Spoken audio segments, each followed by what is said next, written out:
So the story kicks off with this classic hero system versus monster setup. When the world's about to end, some angelic figure is supposed to show up. A squad of 6 heroes rolls up to handle the Demon King situation. Naturally, the public treats these guys like rock stars for saving their asses.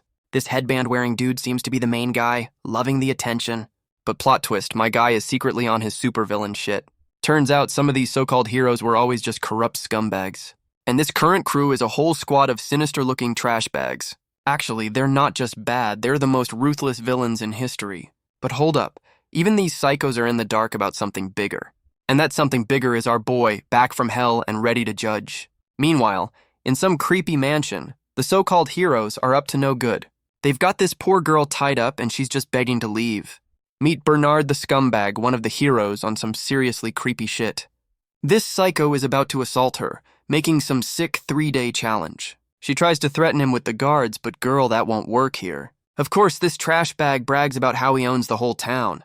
He grabs her face while she's crying, just to be an extra piece of shit. This dude is getting off on her fear, what a certified psycho. And now the poor girl is completely broken, thinking it's all over. Suddenly a man's voice rings out, and the girl reveals she was just playing the victim. Bernard the scumbag is completely baffled, not getting how he's the disgusting one. The bait stands up, calling this clown a fool for not seeing the trap. She decides to stop playing games and unleashes some seriously dark energy. Homegirl activates a demon pit right under this trash bag's feet. This psycho is getting dragged down, finally realizing how bad he messed up. He's screaming for his life as he gets sucked into the portal. And now he's taking a one-way trip straight down into the abyss. Turns out this place has a name, and it's the First Hell. Bernard makes a rough landing, and his day is officially ruined. Bernard the scumbag is looking around the wasteland, finally realizing he's not in Kansas anymore. The bait appears in a flash of light, giving him a personal welcome to hell. This clown is still demanding to know who she is, like he's in any position to ask. She decides to spell it out for him, since he's clearly not the sharpest tool. And with that, she activates her Recreate ability. Time for the glow-up. A massive wave of dark energy erupts as the transformation begins. The bait's form starts shifting into something way more menacing. And surprise, the schoolgirl is gone, replaced by our boy in his full villain drip. Bernard finally recognizes him, screaming out the name Lane like he's seen a ghost. Lane hits him with a smug grin, asking if he enjoyed the little performance. Bernard the scumbag is coping hard, saying his hero powers shouldn't be fooled. This clown is having a full-blown meltdown, demanding to know how he got played. Lane hits him with a smug snap, calling him a fool for his blind faith. Bernard's brain finally catches up, realizing Lane's power is on another level. Our boy drops his full name and starts his tragic backstory monologue. Lane goes full Avenger, declaring he's here to serve justice to the heroes. And now he's powering up, unleashing some seriously demonic-looking energy. Bernard is officially shitting his pants, completely overwhelmed by the power flex. Lane tells him the party's just getting started, this is only the appetizer. Our boy is going feral, revealing he waited 9 years in hell for this moment. Lane drops the first part of his villain origin story, a shitty past life. Apparently, he died at 16 because his home life was actual garbage. We get a flashback of our boy living in a literal trash heap. Then some magical light show kicks off while he's passed out. And just like that, our boy gets the classic isekai treatment. Poof, he's gone, leaving behind his sad, trash-filled existence. Next thing he knows, he's been reborn in some fantasy world. And plot twist, his new mom is a demon, but she seems cool. Turns out humans in this world are on a major anti-demon crusade. So he and his demon mom had to live on the down low in the mountains. Turns out his new life was actually happy, all thanks to his demon mom, Lilith. My guy says she was so pure it actually cleansed his messed up heart. But demon mom wasn't playing games. She put him through some serious training. She's telling him to get on his magic knight shit and combine his skills. Lane tries it out, and a little blood magic slash shoots from his sword. Then his mom goes full send with a massive attack, showing him how it's done. Our boy is out here hunting, proudly showing off his dinner for the night. She's telling him to be grateful for life, but she looks super worried. Demon mom asks if he's lonely, planting the seed for him to go meet people. He's just a kid on a swing, having no idea this is the calm before the storm. Our boy runs back, insisting he's not lonely because he has his mom. He's putting on a brave face, trying to convince her he's totally fine. Lane narrates how this was the happiest time of his life, man. And cue the dramatic foreshadowing, because happiness never lasts in these stories. We see our boy on a cliff making a birthday gift for his mom. He proudly holds up a flower crown, completely oblivious to the incoming tragedy. Demon mom looks so proud, accepting the gift from her sweet kid. Suddenly, the ground starts shaking, and our boy has no clue what's happening. He immediately worries about his mom, thinking it's just an earthquake.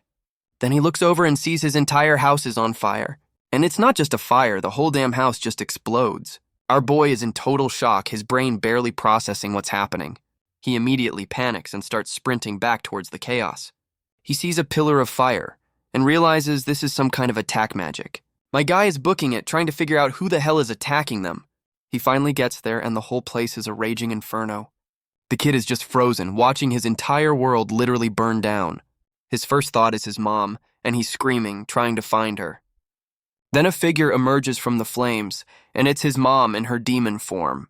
Demon Mom is out of the fire, looking pissed and ready to throw down. Demon Mom's outfit starts ripping as she goes into her final form, and boom, she sprouts some seriously wicked-looking demon wings. The transformation is complete, and she's looking ready to end someone. Turns out a whole squad of robed figures rolled up to her house. And of course, these are the heroes, looking like total smug assholes. This whole crew is just a bunch of sinister-looking scumbags. Our boy is watching from the sidelines, finally recognizing the attackers. The kid's face goes from scared to pissed as he realizes they're after his mom. He grabs his little dagger, about to make the worst decision of his life. And my dude just charges in screaming, ready to fight the whole squad. Demon Mom hits the emergency eject button, yeeting our boy out of there. The kid realizes it's forced teleportation, and he is not having it.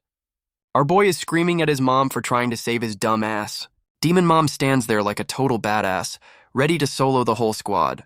She gives him one last loving smile, even while she's getting messed up. She drops the final, "I love you," and man, this is where it all breaks. Our boy is watching his whole world die, and he can't do a damn thing.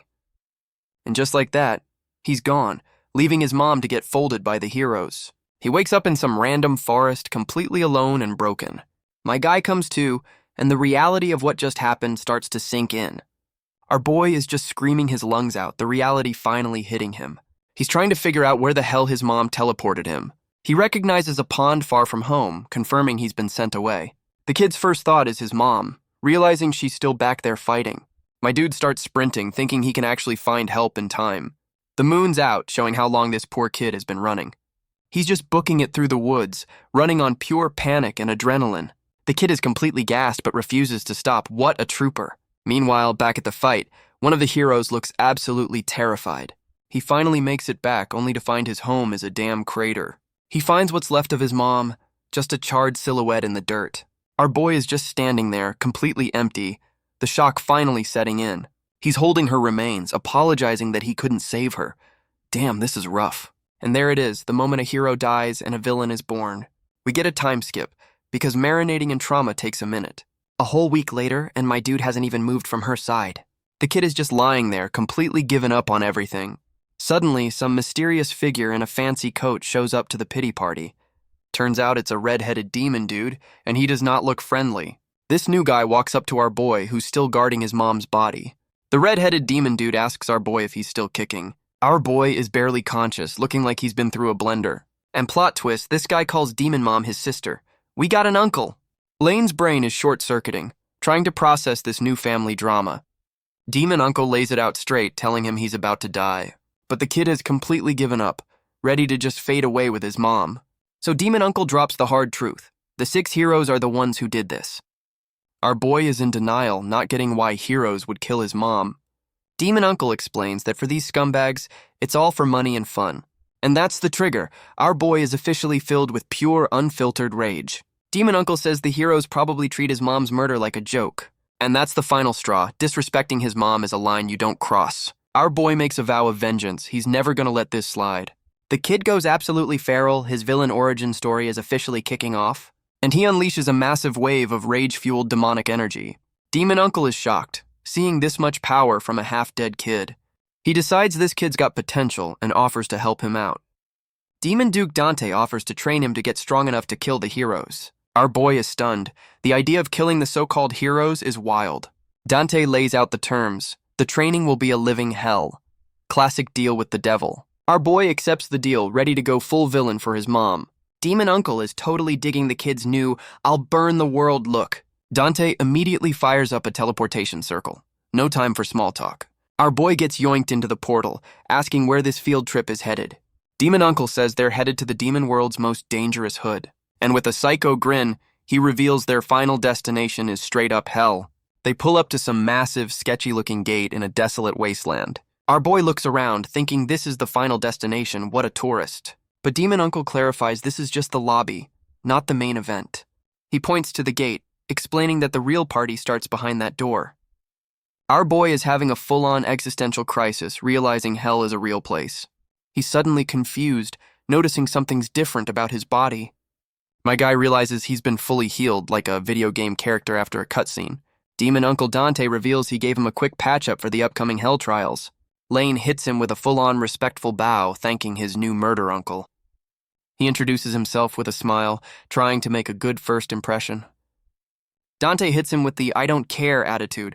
What a classic edgy mentor. He basically tells Lane to earn his name by not dying. Tough love, I guess. Our boy connects the dots, remembering bedtime stories about the 7 hells. He recalls the legend of 7 demon gods and the ultimate power you get for beating them. The kid's imagining the final boss fight from his mom's bedtime stories. Demon Uncle confirms the fairy tale is actually a demon history lesson. He tosses Lane a legendary 0 sword to go kill the demon gods. Our boy catches the legendary blade, and it's way bigger than he is. The kid realizes this is his official ticket to getting his revenge. Demon Uncle starts the tour, telling the kid to hurry up to the first layer. The massive gates to hell start creaking open for their grand entrance. Our boy steps through the gate and immediately feels the bad juju, and the interior design is just straight up pulsating flesh walls. Lovely. Demon Uncle gives a quick geography lesson. Hell is the demon world's basement. Demon Uncle Dante explains that even he's sketched out by this place. Dante points out the first boss, and our boy looks appropriately terrified. The camera pans to some generic orc, trying to pull a fast one on us. And plot twist, the real boss is the Leviathan of Envy.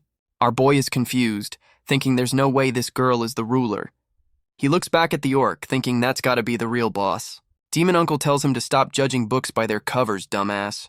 Dante tells him to watch closely as she enters her demon god form. Lane watches as the demon girl starts her big transformation sequence, and she's powering up, getting ready to show him what a real boss looks like.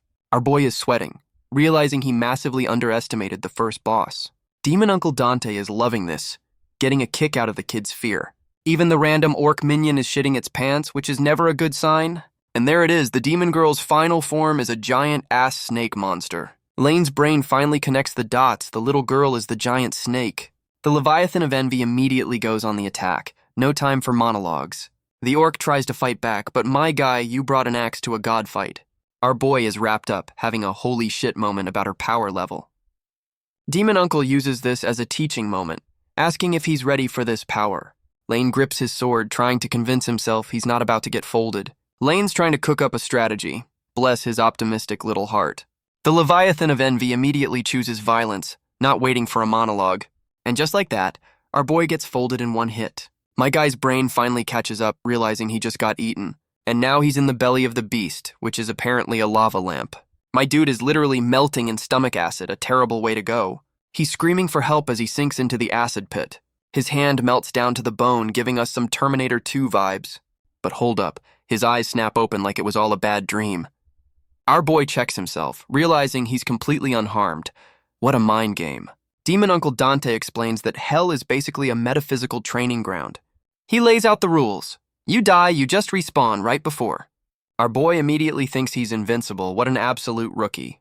Dante hits him with the you sweet summer child look. He dares Lane to try again, knowing exactly what's about to happen. Lane, full of false confidence, charges back into the fight. My guy plants his foot, ready to make the same mistake twice. But his body just locks up, refusing to move an inch. The kid is freaking out, realizing he's completely frozen in place. And the Leviathan of Envy looms over him as he's paralyzed by pure terror. Our boy is having a full-on PTSD flashback from getting melted by stomach acid. Demon Uncle Dante explains that the real fight is against his own mind breaking. He drops some lore about a demon king who went insane after just 3 deaths. Dante hits him with the classic you can just quit reverse psychology. But our boy forces himself up, refusing to let the fear win. Lane goes full shonen mode, willing to break his mind for the power-up. Demon Uncle is loving this new I'll go insane for revenge attitude. My guy gives himself a pep talk, getting ready for round 2 with the snake. He channels all his rage, focusing on his mom and the scumbag heroes. And with that, our boy taps into his trauma and powers up for the rematch. Demon Uncle Dante is actually surprised, wondering what the hell he's seeing. The Leviathan of Envy drops a massive attack, trying to turn our boy into a pancake. Lane swings his sword and actually manages to block the damn thing. My guy is shocked he dodged. Guess that trauma-fueled power-up is kicking in. He's feeling the new power coursing through him, questioning what's happening. Demon Uncle explains that in hell, your mental state literally becomes your power level. Lane gets a massive confidence boost, thinking he's finally cracked the code. He immediately charges back in, ready to put this new theory to the test. And he's immediately screaming in agony again. Guess it wasn't that simple. Our boy respawns looking completely zoned out after getting wrecked for the nth time. Our boy is having a crisis, wondering why his power-up didn't instantly win the game. Demon Uncle Dante hits him with a reality check, saying this boss is way out of his league. Lane goes full shonen mode, convinced that grinding will solve all his problems. Dante reminds him he's one death away from a potential mental breakdown. Even the random orc minion is out for the count, just to flex the boss's power. Lane shakes it off, remembering he's got a whole revenge plot to get back to. He taps back into that rage, screaming about getting payback on the heroes. And with a final vow, my dude charges back in for another round of pain. The narrator confirms the training montage is about to be absolutely brutal, and so begins the endless cycle of our boy getting his ass kicked by a snake god. Our boy narrates how he'd get folded every time, even after dodging a few hits. He's getting squeezed like a tube of toothpaste but refuses to let his mind break. My guy admits that dying over and over doesn't get easier, it just gets worse. So he taps into the trauma, using memories of his mom to keep from going insane. And just like that, he weaponizes his rage, turning his revenge into pure power. My guy literally starts converting pain and fear into his personal stat points. The narrator confirms my dude died thousands of times just to clear this one level. And after all that grinding, our boy finally lands a clean hit on the snake god. Lane goes for the final blow, yelling that this is the last damn time he's doing this. And boom, he slices the Leviathan of Envy clean in half. First boss down. And that's a wrap. The snake god gets turned into calamari. Our boy lands like a superhero, still glowing from that final attack. He reveals it took 3 whole years of this bullshit to finally win. And my dude is only 10 years old. What a psycho prodigy. The camera pans out to show the absolute unit of a snake he just folded. Lane just stands there, having a moment with the boss he just murdered.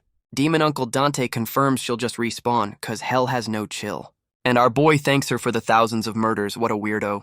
Demon Uncle is losing his mind, questioning if the kid's brain is soup. Lane hits him with the "my mom taught me better" line, weaponizing wholesomeness. Demon Uncle Dante is not a fan of his sister's wholesome parenting style. And we cut to a random snowy scene. What's this about now? Okay, now there's some random girl getting punished out in the cold. She's crying for her dad, and that number looks like a prisoner tag. Back to Lane, whose left eye is suddenly going full Sharingan on us. Demon Uncle explains he's unlocked a new Evil Eye ability as a prize. His new eye gives him a full-on video game HUD of his uncle. Demon Uncle has no idea what a game is, breaking the fourth wall. Dante brushes it off and tells him it's time for the next level. And they pull up to the next gate, ready for more trauma training. Our boy and Demon Uncle Dante are already at the next gate, no breaks. Demon Uncle announces they're heading into the second layer of hell. And the second hell is a giant, empty-looking wasteland called Moab. Our boy immediately notices the vibe is off. This place feels different. Demon Uncle points out the new boss chilling on a hill like a king. Meet Belphegor of Sloth, who looks more like a librarian than a demon god. But those snake-like eyes tell you he's not here to check out books. Demon Uncle drops the new rule. This is a magic-only boss fight. Our boy is officially panicking, realizing his main skills are now useless. And the librarian summons a giant-ass spirit bull. Guess he's not so lazy. Our boy's trying to hype himself up, saying he'll definitely clear it. Demon Uncle Dante hits him with the, "You sure about that?" Look. Then Dante drops the bomb that even Demon Kings couldn't beat this. But our boy goes full shonen mode, doing it all for his mom. And the narrator confirms that the last 3 years were just a tutorial. 2 years later, my dude finally beats the bull, looking absolutely wrecked. And the narrator reminds us there's a whole lineup of psychos waiting. My guy's getting folded by a giant spider with no escape possible. Now he's getting impaled. His soul literally about to shatter from the pain. But he taps into that trauma, remembering the scumbags he's doing this for. Lane narrates how he's literally turning his pain into a power-up. My guy is going absolutely feral, screaming his way through the trauma. And just like that, he clears the third layer of hell. What a beast. Demon Uncle Dante is just watching from the sidelines, letting the kid grind. Dante's finally impressed, realizing this kid might actually have the sauce. A few years later, our boy is looking older and rocking an eye patch. He's finally at the last boss, ready to finish this nightmare training arc. Our boy drops a final massive attack on some giant lion beast. And at 16, my dude has officially cleared all 7 layers of hell. Now he's standing in front of some final ominous-looking tomb. Our boy and demon Uncle Dante are finally leaving hell's front door.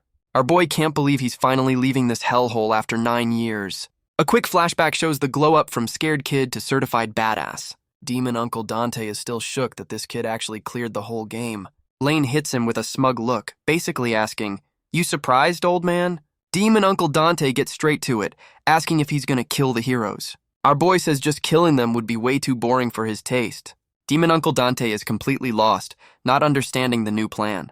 Lane goes full psycho, explaining he's gonna make their deaths an event. Demon Uncle finally gets it, asking where to find these scumbag heroes. Lane's using his new evil eye to pinpoint his first target on the hit list. And the first stop on the revenge tour is the local Hero Academy. My guy's already got a specific scumbag in mind for his first victim. Demon Uncle Dante knows this is a terrible idea, calling it a pain. Dante warns him that the world's full of psychos, not just demons. But Lane's feeling cocky, sure his new demon powers can fool anyone. He also flexes his new legendary sword, another prize from hell. Then he says he's not worried because he brought some backup with him. Demon Uncle Dante is absolutely losing his shit, not believing his eyes. And plot twist, my dude brought the 7 demon gods as his personal crew. Demon Uncle Dante is losing his mind, saying even demon kings couldn't do this. Lane just hits him with a yes while flexing his new summoning circle. Dante thinks it's world domination, but our boy is still on his revenge shit. Demon Uncle just calls him a weirdo, completely baffled by this kid's logic. Our boy turns to his uncle, about to drop some unexpected wholesomeness. And my dude hits him with a full-on bow, showing some genuine gratitude. Demon Uncle is not equipped to handle sincerity, immediately gets pissed off. We get a flashback to when our boy was a broken mess, thanking him. He's thanking him for the 9 years of hellish training, what a weirdo. Our boy hits him with the "your family" line, and Dante is not ready. Demon Uncle is coping hard, trying to act tough after getting thanked. Our boy calls out the tsundere act, and Demon Uncle threatens to burn him. Lane just laughs it off and dips out, leaving his uncle to his meltdown. And our boy is officially on his way back to the overworld for his revenge. My guy's back on the surface, ready to kick off his ultimate revenge tour. First stop on the revenge tour is some fancy-looking academy city. And of course, it's the Hero Academy. Time to go undercover. My guy's already blended in with the student body, what a pro. He's rocking the school uniform, looking like just another background character. And our boy confirms he's officially infiltrated the Hero Academy. Phase 1 complete. The academy's kicking off with a teacher introduction. Let's meet the faculty. And first up is Professor Bernard Knuckle, one of the current heroes. Lane immediately recognizes this scumbag as one of his mom's murderers. My guy is barely containing his rage, his hand glowing with demonic power. He's already decided this clown is the first appetizer on his revenge menu. The assembly ends, and it's just another day at the Hero Academy. Our boy is just blending in with the crowd of future heroes and victims. He's back to his calm disguise, hiding the fact he's plotting a murder. And he's got some weird Roman numeral tattoo on his hand now. Lane confirms the infiltration is a success and heads off to the dorms. Lane's undercover mission is interrupted by a familiar-sounding voice. And it's Leviathan, the snake god, now disguised as a high school girl. Snake Girl is absolutely simping over Lane's compliment on her uniform. Our boy confirms he sent his whole demon god squad to spy on the heroes. He asks where Belphegor is because, of course, one of them is missing. Snake Girl says the sloth demon is skipping the ceremony. What a shocker. She gets back on topic, confirming Bernard the scumbag is their target. Leviathan goes full feral, asking if they can just kill him tonight. But Lane shuts her down, saying he's gonna investigate the trash bag first. Then he goes full psycho, reminding us he's been waiting 9 years for this. Snake Girl is fully on board with the plan, simping hard for our boy. Lane hits us with a psycho grin, already looking forward to ruining this guy's life. And we get a quick time skip to the next day at the Hero Academy. All the students are lined up in the courtyard like it's the first day of school. Bernard the scumbag is playing the part of the cool teacher. What a fraud. Our boy is staring him down, reminding us this is one of the bastards on his list. My guy's killing intent is so strong, it's literally making the screen shake. Snake Girl has to physically hold him back before he blows their cover. Our boy apologizes for almost going feral on day 1 of the mission. Meanwhile, Bernard the scumbag announces a pop quiz completely clueless. These clueless kids are out here calling Bernard the scumbag a saint. Our boy is just thinking about how he's gonna peel back that fake hero mask. Bernard's psycho face flashes, a little preview of the judgment he's about to get. Lane was so busy plotting murder that he completely zoned out of the instructions. My guy has to ask Snake Girl what's going on, completely lost in the sauce. Turns out the test is just touching a magic crystal ball, real high-tech stuff. Snake Girl breaks down the hero tier list, from S tier to absolute garbage. Some random kid gets a B rank and starts celebrating like he won the lottery. This dude is already bragging, completely unaware of the real monsters in the room. Another student gets a C rank, which is apparently just not bad around here. This poor girl gets a D rank and is having a full-blown meltdown. Our boy is just analyzing the system, thinking it's all just a game. Lane narrates about the hero system while flexing that weird hand tattoo. Apparently some goddess just picks random kids to be hero candidates. And only the top-tier psychos actually get to become the official heroes. So this whole school is just a factory for producing his future victims. Bernard the scumbag calls our boy up. It's finally his turn to shine. Lane's already planning to sandbag the test so he doesn't blow his cover. These background characters are already calling him weak. What a classic mistake. Our boy is internally scoffing at them, like they have any idea who he is. Lane puts his hand on the ball, already tired of these clowns' shit.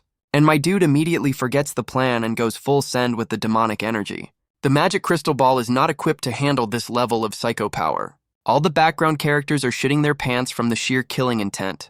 And just like that, the damn thing starts cracking under the pressure. The whole class is just watching, completely baffled by this random kid's power flex. And boom, the crystal ball just straight up explodes. So much for staying low-key. The explosion sends all the students flying, completely caught off guard. My guy just created a whole-ass crater in the middle of the schoolyard. The students are in shock, realizing this dude just blew up the damn test. Bernard the scumbag is losing his mind while our boy just stands there, unbothered. Lane plays dumb, acting like the magic tool just randomly decided to explode. This clown actually buys the defective product excuse. What a moron. Our boy is just dusting himself off, relieved he somehow got away with that stunt. My guy admits he wasn't even trying. That was just a fraction of his power. Snake Girl runs up, asking if he successfully disguised his magic. Girl, look around. She's out here bragging about getting an A rank, completely missing the point of undercover. Lane immediately calls her out for trying to stand out, the absolute hypocrisy. Snake Girl just winks, saying she did it for the perks and because she's happy. Our boy is just face-palming, realizing his whole demon crew is probably useless. Bernard the scumbag walks up to our boy with a fake-ass friendly smile. This clown is now addressing both Lane and Snake Girl, getting their names. Bernard hits them with a psycho grin, inviting them to his room after school. Our boy is immediately suspicious, knowing this is a classic villain setup. And we're back in the demon pit. The trap is officially sprung. Bernard's in his underwear again, looking up at the bait. Deja vu much. The bait girl gives him a grand welcome to the first hell. This idiot is still calling her by her fake name, completely lost in the sauce. Lane, back in his bait disguise, tells this fool he's about to learn today. And she activates her property creation ability. Time for the real show. And we're back to the big reveal, our boy in his full villain drip. This clown is still screaming about the fake girl. His brain is completely fried. Lane hits him with that smug grin, calling him a fool for falling for it. Bernard's coping hard, saying his hero powers can't be fooled. Yeah, right. This idiot thinks it's about money, completely missing the whole revenge plot. Our boy offers to dumb it down for him. What a public service. Lane strikes a pose, getting ready for another round of mind games. And he uses his recreate ability to turn back into his kid self. He asks if this look rings a bell, calling back to Bernard's bragging. And he drops the bomb, reminding him he bragged about torturing his mom. Bernard's brain finally catches up, realizing this is the kid he orphaned. Lane hits him with the smug, took you long enough, dumbass look. Our boy drops his full name and title, repping his demon mom hard. Lane offers this clown a merciful chance, which is never a good sign. My guy summons a whole-ass throne just to flex on this idiot. He sits down and lays out the rules for his little torture game. Bernard tries to pull the I'm a hero card like anyone cares. Lane hits him with a psycho grin, dropping a very ominous fashion tip. And just like that, our boy's clothes are gone. Guess the game has started. This clown is trying to act tough in his underwear. What a loser. Bernard the scumbag tries to pull out his hero gear, yelling his special move. And absolutely nothing happens, leaving him looking like a clown in his underwear. The dude is officially panicking, his brain completely short-circuiting from the failure. He's screaming about his powers not working, like a kid whose controller died. Lane explains that hero powers are turned off in hell, calling him an idiot. This trash bag is just staring at his hands, realizing he's completely powerless. Our boy offers to bless him since he's useless, and that smile is pure evil. And poof, Lane just summons a full suit of heavy armor onto the scumbag. Bernard is freaking out, wondering if this high-level gear is actually legit. Lane hits him with the, "Of course it's real, you're not worth tricking." Damn. Bernard the scumbag thinks the new armor makes him invincible. What a clown. Our boy is just loving this, announcing the start of his little torture game. Lane lays out the rules. Beat 4 monsters and you get to go home. Yeah, right. My guy summons the first opponent, and Bernard is already sweating. Lane fires up the summoning circle, and Bernard braces for the worst. And the first boss is just some generic-ass orc. What an anticlimax. The orc tries its best to look scary, but my guy, you're just a starter mob. Bernard's actually offended, asking why he's fighting a low-level scrub. And this clown immediately one-shots the orc, feeling like a big shot again.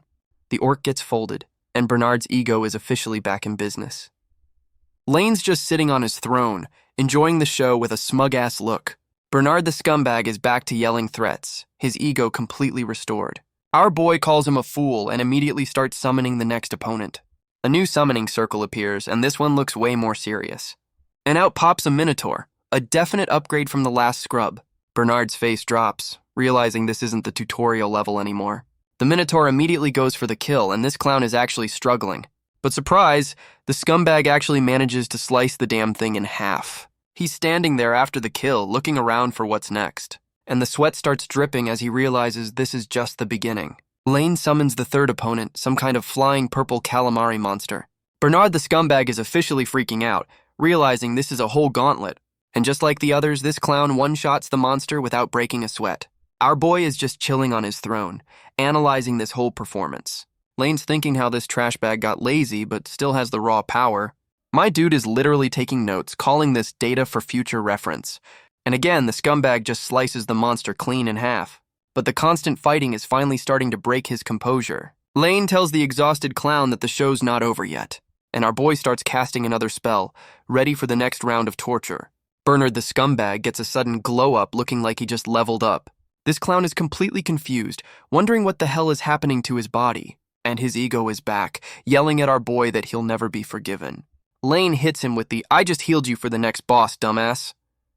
Bernard is officially panicking, looking for the new threat like a scared kid.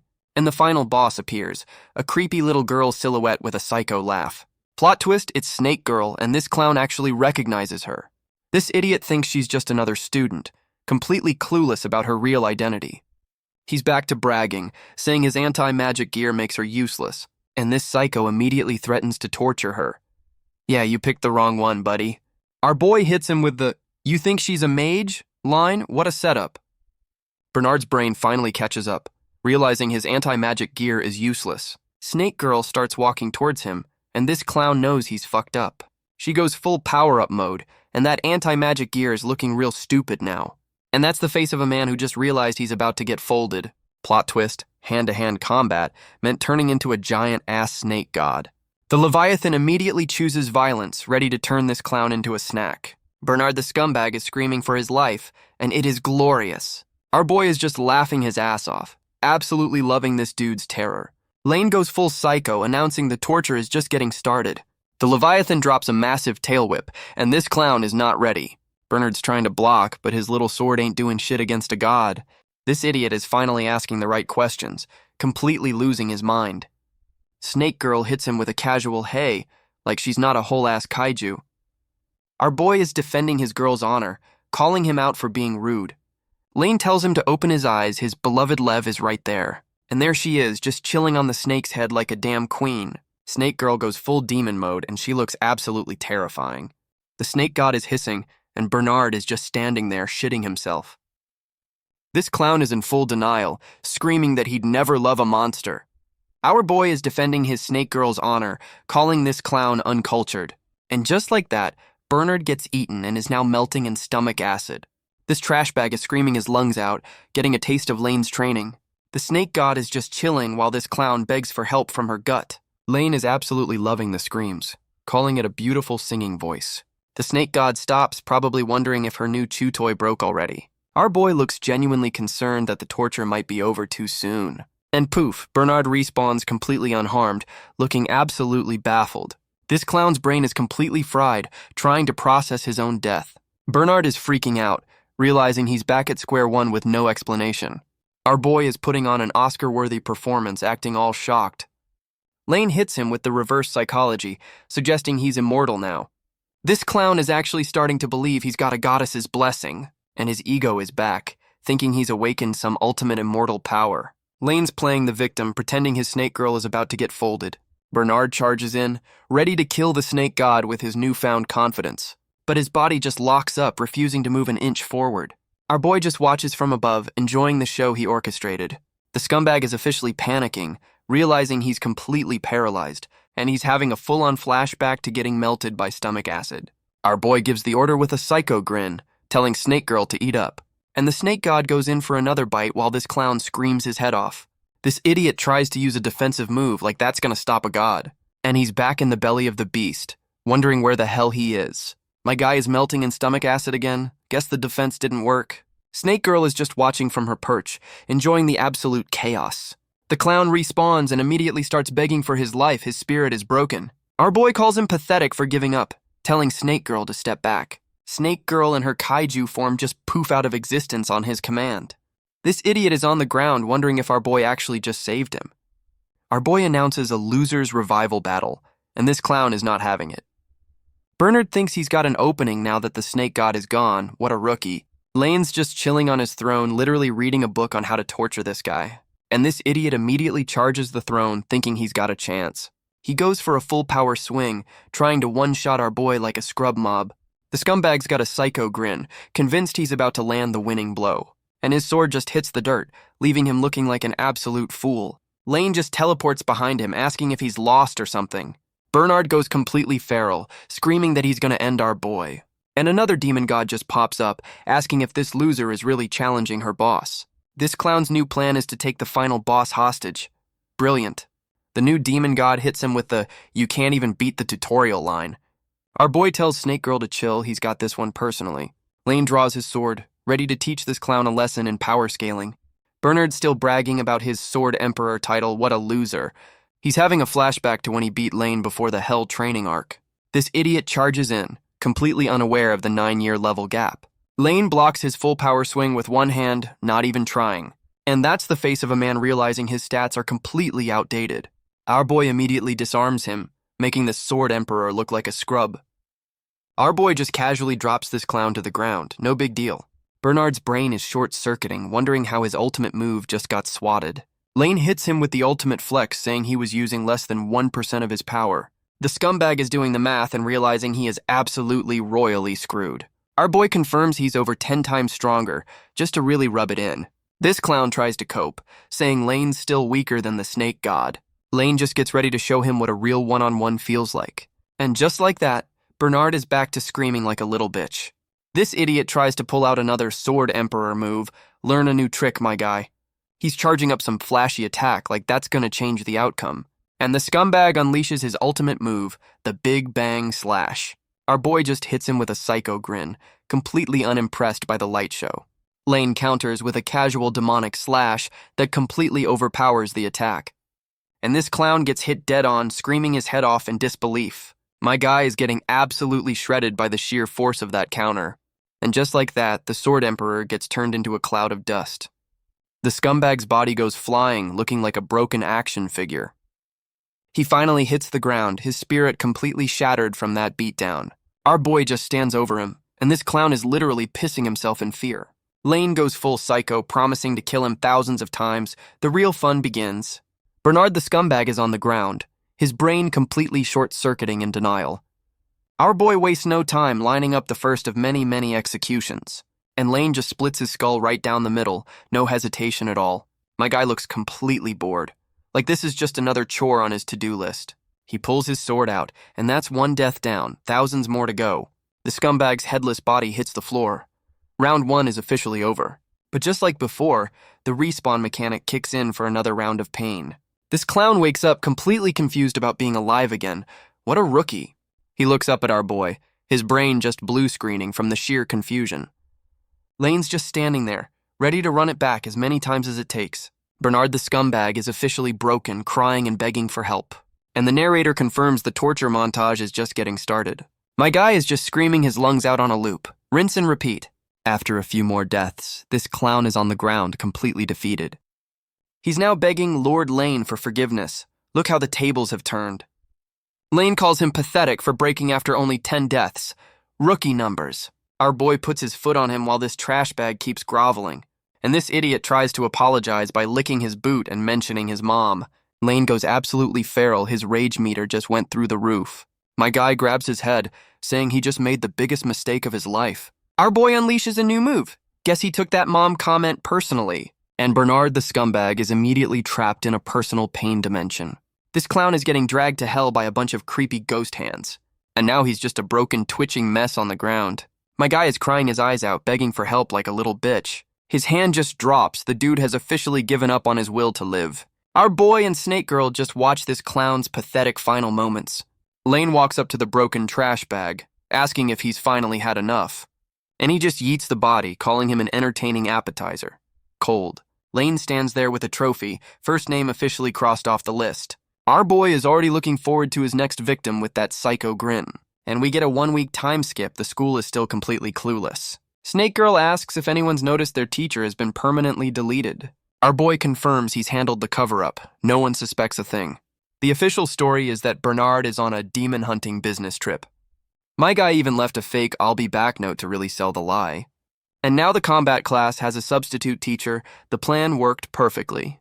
Lane flexes his magic, saying he forged the note so well no one can tell. Snake Girl is back to simping, completely amazed by his big brain play. But our boy knows the clock is ticking before people start asking questions.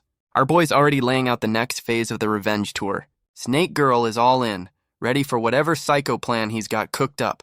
She brings up how he rescued Bernard's victims. Seems the demon crew gossips. And we find out Bernard wasn't just a murderer, he was a full-blown predator. Our boy looks absolutely disgusted reading about this scumbag's side hustles. He's got a whole file on one of the girls this trash bag victimized. Turns out my dude went full vigilante, infiltrating brothels on the side.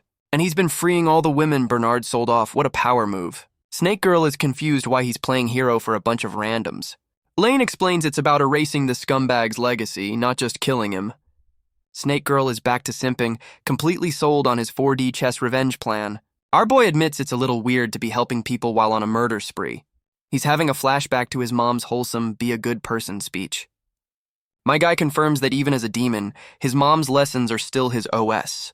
And he's fully committed to being a vigilante of vengeance. No questions asked. Snake Girl declares Phase 1 of the revenge tour officially a wrap. But our boy reveals there was one little snag in his otherwise perfect plan. Apparently that weird hand tattoo is some exclusive true hero brand. Lane admits he wanted to collect the scumbag's tattoo for research. But the damn thing just faded away before he could yoink it off the corpse. Snake Girl drops some lore, saying the hero mark only transfers after death. Our boy realizes some sketchy third party yoinked the tattoo mid-torture. Snake Girl's brain short-circuits, realizing no one should have been able to enter his hell. She's already jumping to conclusions, thinking it's the final boss goddess. Lane's not worried, just confirming there's a new player in the game. He tells Snake Girl to chill, he'll handle it, and she's back to simping. Our boy confirms the next hero on the hit list is arriving tomorrow. Lane hits us with that psycho grin, already excited for the next murder. And just like that, we time skip to the next day at the academy. All the students are gathered in a lecture hall, completely clueless about the drama. Snake Girl is losing her mind seeing the sloth demon actually show up to class. Belphegor says he got bored of being lazy, which is the laziest excuse ever. She's still shook while our boy just stares, completely unfazed by this clown. And the librarian goes full simp mode, pledging his undying loyalty to Lane. Our boy is questioning this dude's whole vibe. Something is definitely off here. Lane calls him an imposter under his breath, knowing this is just an act. My guy gets serious, reminding his demon crew the next target is in the building. The demon gods are shocked that Lane is actually taking this school thing seriously. And the classroom door slides open, time to meet the new substitute teacher. The new hero makes her grand entrance, and she's already got main character energy. And the new teacher immediately chooses violence, telling the whole class they're trash. The students are absolutely losing their minds, not ready for this welcome. Meet the new psycho, who's got a whip and is calling them all livestock. A close-up on the new target, and she's got that "I enjoy your suffering" look. The whole class is in an uproar, not appreciating the new livestock nickname. Whip Lady doubles down, saying their low exam scores make them certified trash. She's basically telling them to keep up or get left behind, no hand-holding here. These poor background characters are already lost, their brains completely fried. She starts the lecture and immediately bans any questions. What a great teacher. And she's already filling the board with high-level magic, leaving everyone behind. The whole class is getting their brains absolutely fried by this new lecture. Whip Lady is just owning the room while our boy analyzes from the back. Our boy confirms it, this psycho is the second hero on his hit list. And he remembers her face, another one of the scumbags who killed his mom. My guy's evil eye is already flaring up, he's barely holding back the rage. Meet Rachel, the great sage, the next target on the revenge tour. Lane knows this one's not a moron like Bernard. She's actually a threat. And our boy is actually excited for a real challenge, what a psycho. And just like that, the first day with the new scumbag teacher is over. Whip Lady dismisses the class, completely clueless that she's being hunted. Whip Lady threatens to fail anyone who can't keep up with the assignments. The background characters are losing their minds, not used to actual standards. Our boy is just analyzing her, calling out her arrogant survival of the fittest style. And this psycho immediately calls out Lane and the sloth demon by name. My guy is completely caught off guard. His poker face is finally cracking. She hits them with the classic, come to my room after school invitation. And she drops the bomb that it's about Bernard. Oh, she's definitely suspicious. Lane is officially sweating, realizing his perfect cover-up might be fucked. And we get the classic, walking down an empty hallway to meet the boss shot. Our boy and the sloth demon are heading straight into the lion's den. The sloth demon is already freaking out, thinking their cover is completely blown. Our boy tries to play it cool, insisting their disguises are perfect. Lane tells him to stay strapped, cause this new target isn't a moron. The sloth demon is all in, ready to throw hands for his boss. And they're at the principal's office door, ready for the interrogation arc. My guy Knox, officially walking into the lion's den. Whip Lady is just chilling at her desk looking like a final boss. Lane gets straight to it, asking about the missing scumbag teacher. This psycho starts fishing for info, asking if they saw anything suspicious. Our boy is internally sweating, realizing she's definitely on his ass. Whip Lady hits them with the just be honest line, the oldest trick in the book. Our boy's evil eye immediately activates, scanning for any magical bullshit. Lane's standing there, realizing this whole room is probably a magic trap. My guy confirms she's using a lie detector spell. This psycho came prepared. Whip Lady calls him out for being quiet, trying to pressure him into a mistake.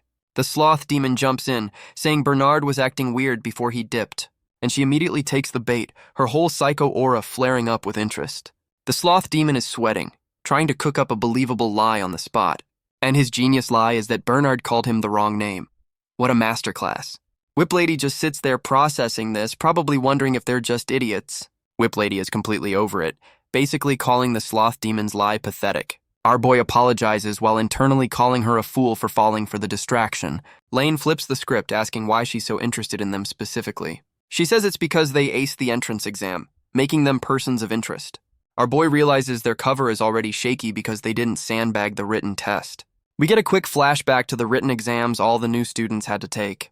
And of course, our boy and the sloth demon secretly got the top scores in the class. Lane flexes his 2-year Hell Library grind, explaining why he's a certified genius. Whip Lady immediately goes on the attack, calling the whole Hero Academy third-rate trash. Our boy is shook, realizing this psycho has zero respect for her own workplace.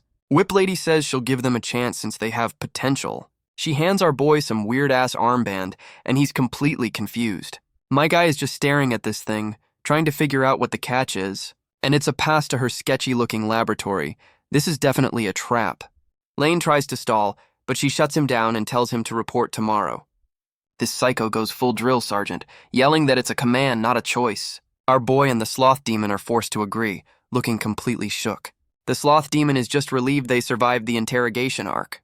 Lane confirms this whole top student act is just part of his 4D chess plan. The sloth demon points out that being in her lab every day is a major L. Our boy flips the script, saying this trap is the perfect chance to expose her. The sloth demon is back to simping, hyped for the revenge prep tomorrow. And the next day they're at some sketchy barn, aka the secret lab. Turns out the barn is just a front for a massive teleportation gate. Whip Lady steps on the circle, confirming this is their ride to the real lab. And they're all getting zapped away to her secret villain lair. They land on the other side, and this psycho is already looking smug. Our boy and the sloth demon are shook, realizing where they've ended up. She's got a whole-ass secret facility hidden underneath the damn school. Lane's a little impressed, confirming this is a hidden lab beneath the academy. Whip Lady tells them to get inside, acting like this is just another Tuesday. The lab is massive, and there are already a bunch of lab rats running around. We see some of the lab assistants looking like generic background characters.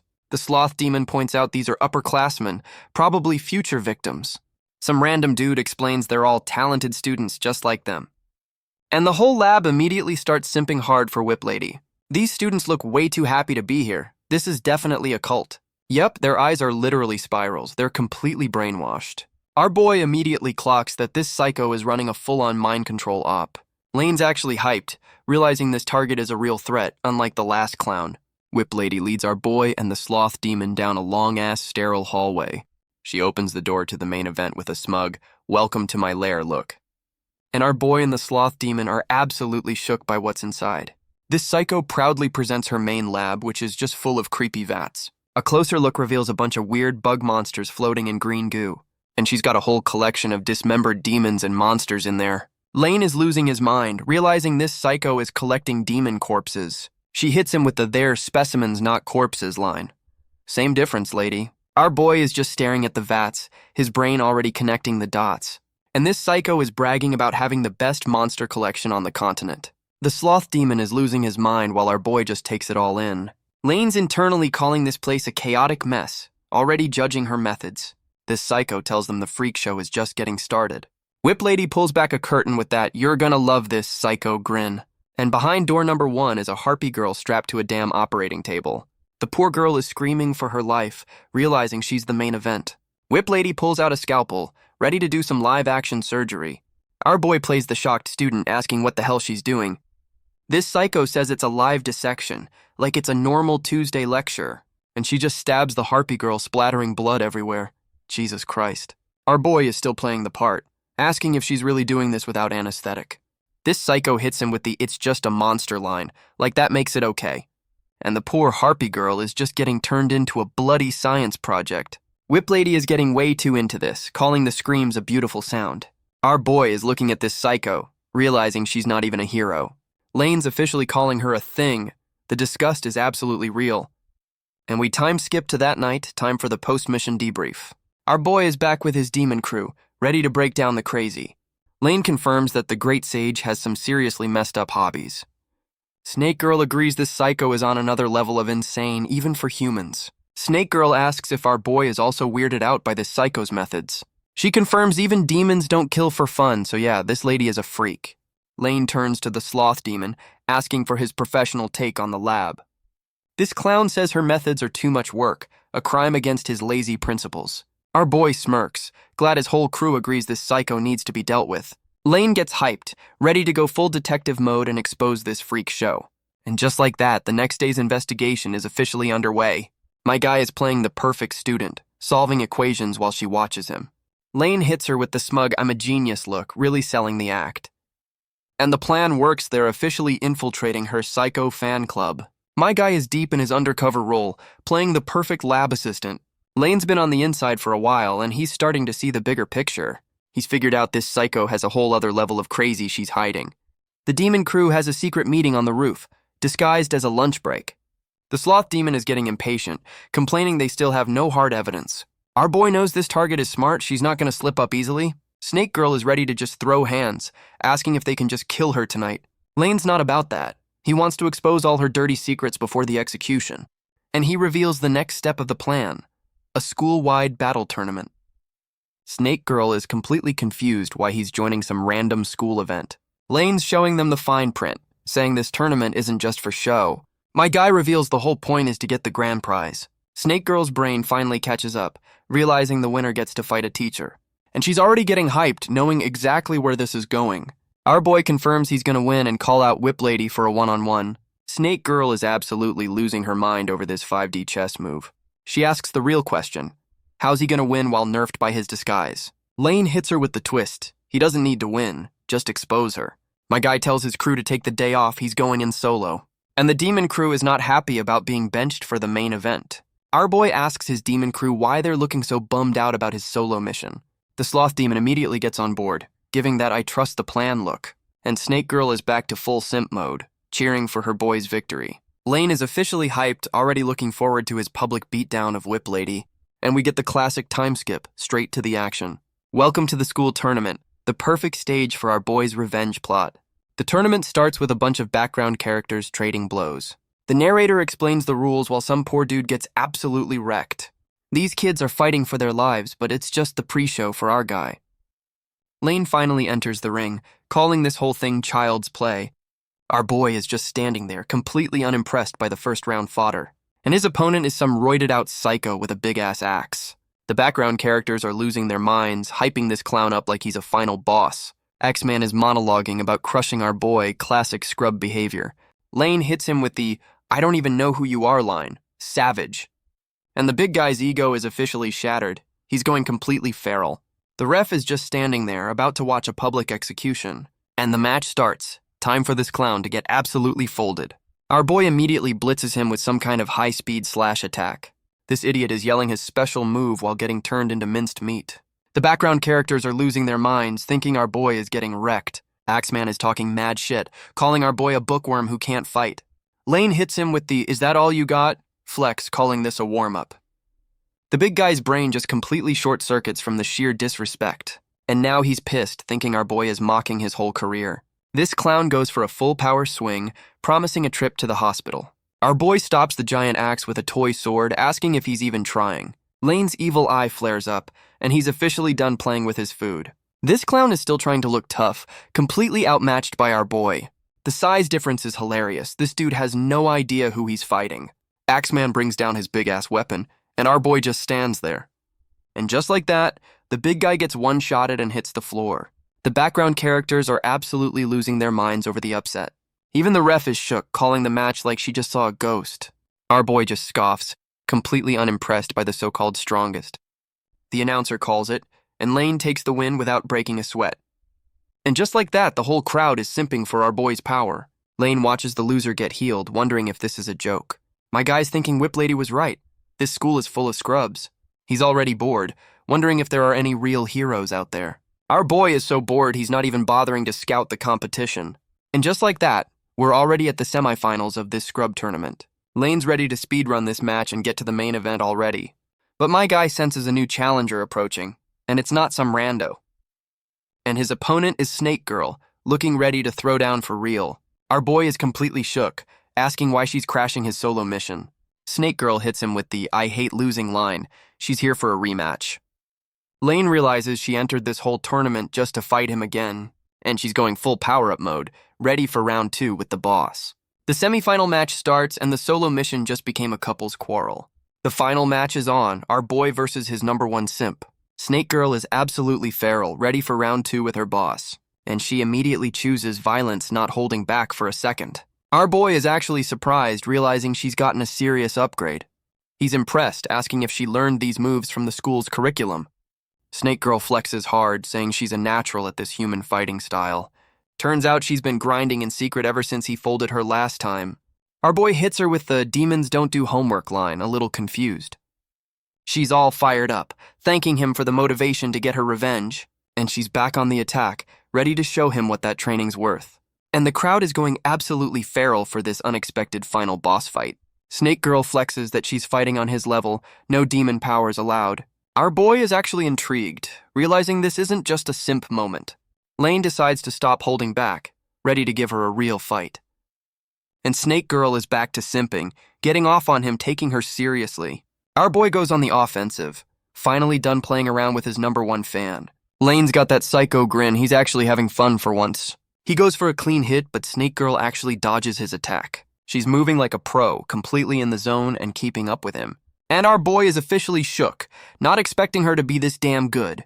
Lane and Snake Girl are trading blows, and this is getting real serious. She's pulling off some crazy acrobatics, making our boy look slow as hell. Our boy is internally geeking out, admitting she's a pro at hand-to-hand combat. We get a quick lore drop. Snake Girl is actually complete trash at magic. But when it comes to throwing hands, she's one of the strongest demon gods. My guy admits she's even stronger than Bernard the Scumbag was. Damn. Lane realizes that without his demon powers, he's actually at a disadvantage here. He confirms his whole power set is based on going full demon rage mode.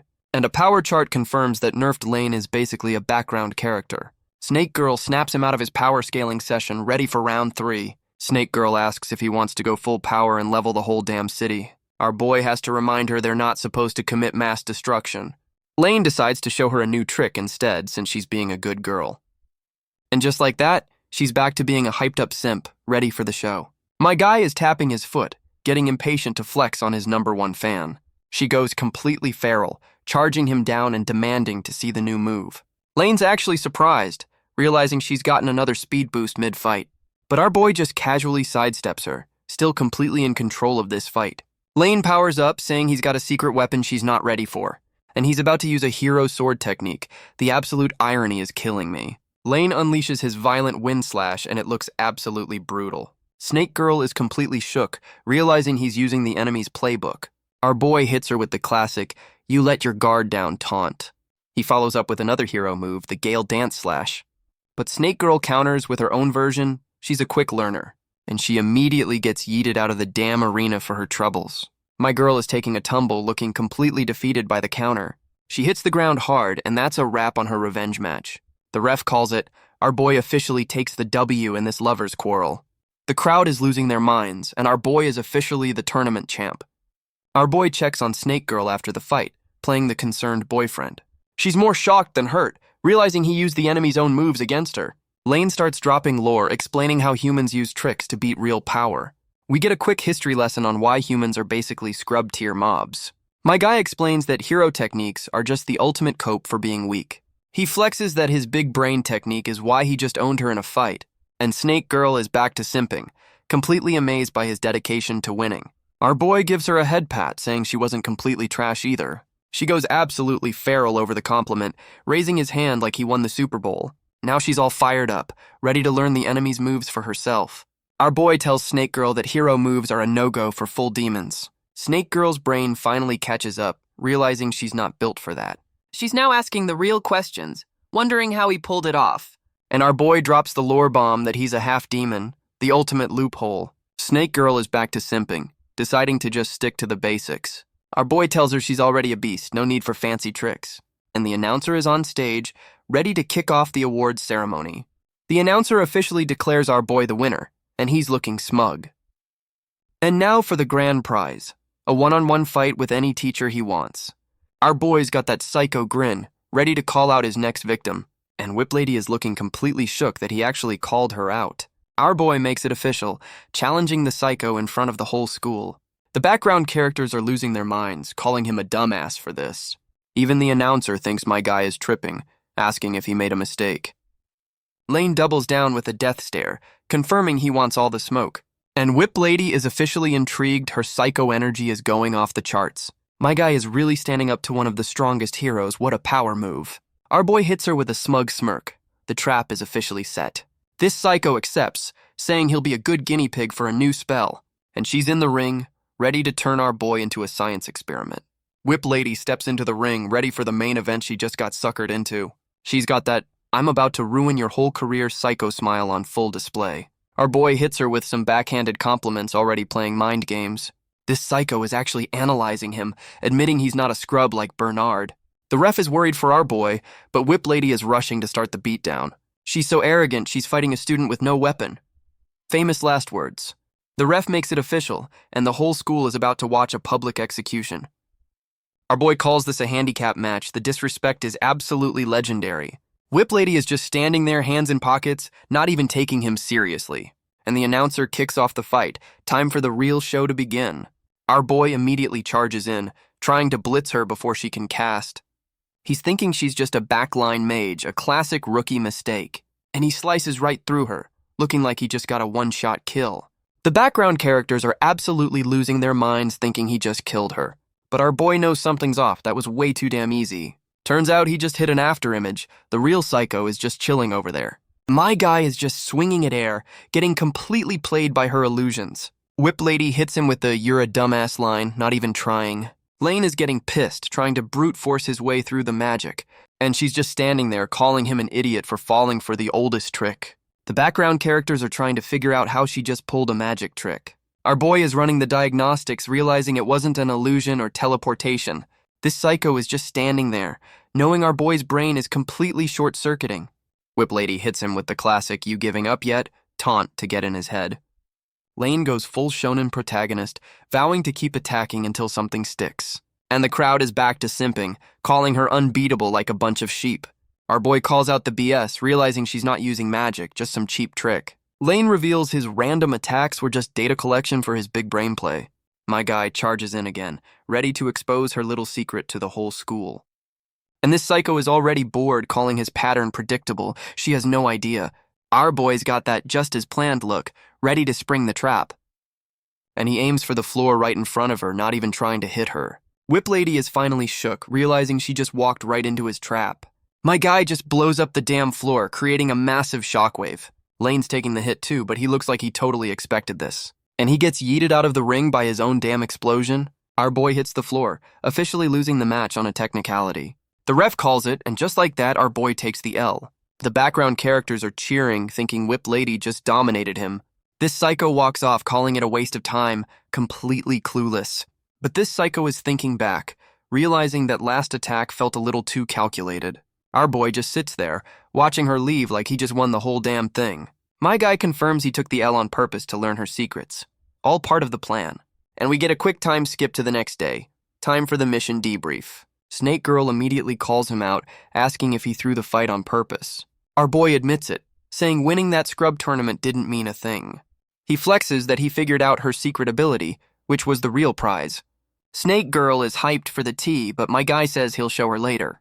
Lane turns to the sloth demon, telling him he's got a special project for him. My guy hits them with that psycho grin, ready to reveal the next phase of the plan. Lane gives the sloth demon his new assignment while Snake Girl is passed out. Our boy hits us with that psycho grin, ready to finally get this party started.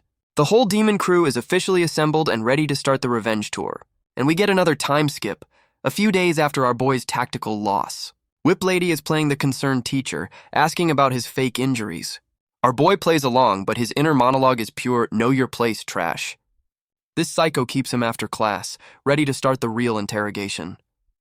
She asks why he aimed for the floor. She knows that shit wasn't random. Lane hits her with the classic "my hand slipped" excuse, what a terrible liar. And she immediately calls his bluff, knowing he's too damn good to make that mistake. Lane's still trying to play dumb, but this psycho is completely over his act. Whip Lady goes full power-up mode, casting some kind of demon restraint spell. And she summons some BDSM-looking chains out of a magic circle. Our boy immediately gets wrapped up, completely caught lacking by the attack. The chains bind his legs too. This psycho isn't taking any chances. My guy is fully restrained, looking like he's about to be her next experiment. She flexes that it's her original anti-demon spell. Oh, she definitely knows. Lane is officially sweating, realizing his cover is completely blown.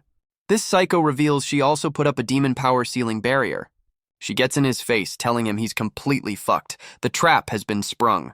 This psycho starts the interrogation, asking what kind of demon our boy is. And she pulls out a giant-ass bone saw, ready to get some answers. Our boy is officially shitting himself. His cool guy act is completely gone. This psycho is getting way too hyped for this torture session. What a freak. She repeats the questions, really enjoying having him completely at her mercy. Lane tries to play dumb while secretly trying to cast a get-out-of-jail-free card. But his magic just fizzles out. The anti-demon chains are doing their job. Whip Lady mocks him, reminding him that his demon powers are completely sealed. She hits him with the gotcha, saying the spell working is all the proof she needs. Our boy is absolutely pissed, realizing he's been completely outplayed for once. This psycho is back on her interrogation bullshit, asking what his master plan is. Our boy is still trying to play dumb, blaming her magic tools for the mix-up. And just like that, the torture starts, and my guy is feeling every bit of it. This psycho is taunting him, asking why he's suddenly gone quiet. She's literally crushing his hands with the chains. This is getting brutal. Lane is completely shook, realizing this psycho is not playing around at all. She's bragging about her custom-made demon torture device. What a freak. My guy asks if she's even a hero, and she's like, yep, 100%. This psycho says this is how she's always dealt with demons. What a monster. And she's laughing about getting praised for being a sadistic murderer. Our boy calls her out for being an insane freak who tortures for kicks. This psycho is like, hell yeah, I do, before her brain finally starts working. She's realizing his death stare looks a little too damn familiar. and she starts monologuing about torturing some demon lady 9 years ago. Our boy is completely shook, realizing exactly who she's talking about. Yep, she's talking about his mom who had the same fuck you eyes. Lane goes absolutely feral, realizing this psycho tortured his mother. And this psycho's brain finally catches up, connecting the dots on the spot. She remembers him as the little kid who tried to save his mom. Damn. Our boy proudly confirms his identity, ready to claim his damn revenge. Our boy drops the "I've come for my revenge" line, full shonen mode activated. And this psycho immediately stabs him in the leg to shut him up. She's pissed he dared to speak without her permission. What a control freak. My guy is feeling every bit of that. The pain is definitely real. And we get the classic character gets absolutely wrecked montage panel. This psycho is using the chains to whip him, really getting into her work. She's laughing her ass off, confirming she's the craziest bitch in the series. Our boy realizes his mom endured this same shit without ever breaking. He's remembering his mom's spirit, getting that second wind from beyond the grave. Whip Lady calls him a weakling, completely missing the mental power-up he just got. This psycho says she's gonna steal his powers, and he should be grateful for it. My guy is completely strapped down, looking like he's about to be sacrificed. Our boy is still talking shit, saying a human can't just steal demon powers. This psycho admits he's right, but she's not a normal human, is she? And she's taking off her panties while explaining her fucked-up power-stealing ritual. This freak gets on top of him, and our boy is officially losing his mind. She's telling him to feel honored while looking like a complete goddamn goblin. Lane finally connects the dots, realizing she stole that shadow step ability. She flexes that his little test during the fight is what completely blew his cover, and she stabs him with a syringe, calling him a fool for underestimating her. Our boy is feeling every bit of that mystery juice she just injected. This psycho is bragging about some weird-ass aphrodisiac poison. What a freak. But my guy just starts laughing. He's definitely got an ace up his sleeve. Whip Lady thinks she finally broke him, completely clueless about what's coming. Lane calls her out for being a perverted freak. The disrespect is legendary. She's back to monologuing, convinced she's already won this whole damn thing. This psycho agrees that that body is done for, and oh boy, the foreshadowing. And just like that, a second Lane appears and she's completely shook. Our boy hits her with the "what's wrong" Uno reverse card. The L on the bed was the sloth demon, and now she's the one in chains. This psycho is losing her mind, trying to figure out how he's using magic in her lab. Our boy hits her with the "you still don't get it," while she's the one in chains. Lane's got that "I'm the real one bitch" smirk on full display. The sloth demon puppet flexes that he's a 99.9% perfect copy. My guy reveals she's been torturing a magic puppet this whole time. What a flex. This psycho's brain just completely short-circuited. She can't believe she got played. Lane explains the tournament L was just bait to get her into his own trap. She's still coping, saying a genius like her would have known. Her ego is shattered. Our boy just calls her a stubborn fool for not seeing the 5D chess move. And just like that, the chains activate and she's officially the new test subject. This psycho's ego is completely shattered, realizing she's not the genius she thought. Our boy roasts her, saying a real genius doesn't invent shit for their weird kinks. Lane tells her to get ready, because she's about to experience some real hell. This psycho tries to get cocky, reminding him he can't use demon powers in her lab. Our boy hits her with a smug "that's true," just to mess with her head. And then he drops the "for now" and snaps his fingers. It's about to go down. The whole damn lab gets swallowed by our boy's demonic power. Whip Lady is officially losing her mind. Her anti-demon lab is failing. Lane gives her that "you still don't get it?" Look, he's so far ahead of her. My guy reveals he already cast a spell on the whole facility. The prep time is insane. My guy's spell is literally swallowing her entire secret lab whole. The whole damn building is getting sucked into his personal pocket dimension. Whip Lady is in complete denial. Her brain can't process this level of power. She's stumbling around, completely disoriented by the reality-warping bullshit. And just like that, she's not in her lab anymore. Welcome to Lane's world. The look on her face says it all. She's officially out of her depth. This psycho is standing in a wasteland, wondering what the hell just happened. She finally realizes our boy just teleported her entire goddamn secret base. This genius is coping hard, saying moving a building is impossible for her. She's completely losing her shit, demanding to know where he took her. Whip Lady's brain finally catches up, thinking she's in the demon realm. Our boy corrects her, welcoming her to his personal hell with a full villain monologue. We get a wide shot of the wasteland. Her lab is just a tiny speck now. This psycho is still trying to process that this legendary place is actually real. Our boy flexes that she's only the second person to ever get this honor. She immediately figures out Bernard was the first victim, and our boy confirms it. This psycho just starts laughing, looking like she's completely lost her mind. Our boy asks if she's already broken, but he should know better by now. And she flips the script, going full psycho mode and saying she's ecstatic. This freak calls a demon-filled hellscape her personal heaven and summons a weapon. This psycho is all fired up, ready to continue her experiment in this hellscape. Our boy tells her to chill, revealing he's got the first opponent already lined up. Lane summons his first challenger from a sketchy-looking magic circle on the ground. And it's the sloth demon, looking completely lost and confused about his new location. Whip Lady's brain finally connects the dots, realizing his boy is also a demon. The sloth demon is confused, but Lane just orders him to fight for his master. This clown immediately agrees, ready to throw down on his boss's command. Our boy summons a whole-ass throne, ready to watch this from the sidelines. Lane gets comfy on his new chair, saying this is going to be an entertaining show. And the sloth demon faces off against Whip Lady, ready for round 1 of the beatdown. Whip Lady is officially done with this clown's whole vibe. She goes for a big holy attack, telling the sloth demon to get lost. The sloth demon just stands there, completely unimpressed by her light show. Lane gives her a C+ for effort. At least she knows about type advantages. And the holy spears are about to connect for massive damage. Or not. This clown just no-sells the whole attack with some lazy-ass barrier magic. Whip Lady is completely shook that her ultimate move just got tanked. The sloth demon powers up, ready to show her what real magic looks like. My guy is going full demon mode, ready to return that attack with interest. This psycho realizes she's about to get hit with a counter and panics. The sloth demon's counter hits, and this psycho is getting absolutely blasted. She's analyzing his moves mid-fight, calling his technique interesting. Lady, you're getting folded. This psycho thinks she's found a loophole, ready to try a different element. She switches to dark magic, thinking she's a genius for fighting fire with fire. The sloth demon just stands there, looking bored as hell by her new attack. The dark magic connects, and for a second it looks like it actually worked. Whip Lady is looking smug, thinking she finally figured out his weakness. But the sloth demon just powers up, ready to hit her with some rage hellfire.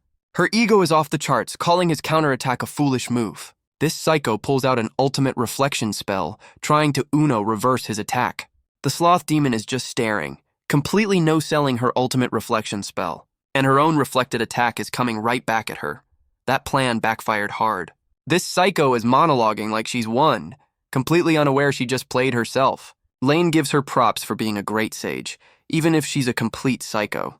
The sloth demon is now on the offensive, asking how she likes his town's techniques. Whip Lady is panicking, trying to find a spell that will actually do some damage. She summons some dark earth spears, hoping this one will finally stick. The sloth demon just stands there looking bored as he's about to get shish kebabbed. This psycho is completely shook, realizing her attacks are doing absolutely nothing. And the sloth demon gets impaled, looking more annoyed than actually hurt. Our boy is just watching, wondering if his boy is really this much of a scrub. This psycho is celebrating like she just won the whole damn war. And the sloth demon is down for the count, looking like a complete jobber. She's already gloating, promising our boy is next on her torture list. Lane is disappointed, questioning if his demon general is actually this weak. But my guy is watching closely. His big brain is already connecting the dots. And he gets that smug, I see what you did there grin. The show's not over. He tells her the fight isn't over, and she's completely confused by his confidence. Lane calls her a clueless fool for not noticing the obvious trick.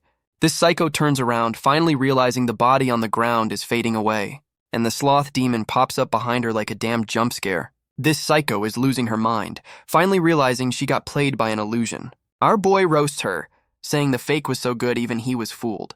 She's still coping, trying the same damn move again like it'll work this time. And the sloth demon just tanks the attack, not even flinching. Whip Lady's brain just blue-screened, she can't figure out why it failed. Lane hits her with the real one's stronger dumbass logic. The sloth demon finally stops holding back, revealing his true power. This psycho's ego is completely shattered. She can't believe she's losing. Our boy taunts her from the sidelines, telling her the real fight is starting.